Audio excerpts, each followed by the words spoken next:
Hi friends, welcome to నాటు వైద్యం. ఈరోజు మనం కాలిన గాయాలను కేవలం వారం నుంచి 10 రోజుల్లోనే తగ్గించే ఒక అద్భుతమైన చిట్కా గురించి మనం తెలుసుకుందామండి. చాలా మందికి ఏదో ఒక సందర్భాలలో కాలడం వల్ల మరకలు మచ్చలు ఏర్పడాయి. సో కాలిన వెంటనే మీరు ఏం చేయండి అంటే, ఎవరికైనా సరే కాలిన వెంటనే మర్రి చెట్టు యొక్క ఊడలు, పచ్చి ఊడలు ఉంటాయి కదండి, లేత ఊడలు, ఆ ఊడల్ని తీసుకొని వచ్చి మెత్తగా దంచి దాన్ని కాలిన చోట పెట్టి ఒక పొరలాగా పెట్టి పట్టి కడుతుండండి. ఇలా చేస్తున్నట్లయితే కేవలం వారం నుంచి 10 రోజుల్లోనే అది వెంటనే మంట కూడా తగ్గిపోతుంది. అంతేకాకుండా మళ్ళీ ఆ కాలిన మరక కూడా పోయి చర్మం మామూలుగా రావడం అనేది జరుగుతుంది.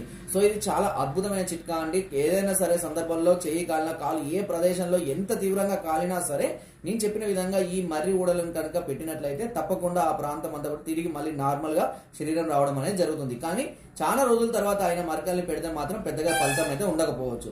సో ఫ్రెండ్స్, నా వీడియో కనుక మీకు నచ్చినట్లయితే ఒక లైక్ చేయండి, షేర్ చేయండి అండ్ సబ్స్క్రైబ్ చేయడం మాత్రం అస్సలు మర్చిపోద్దు. మీకు ఎలాంటి డౌట్స్ ఉన్నా నాకు పైన నెంబర్కి కామెంట్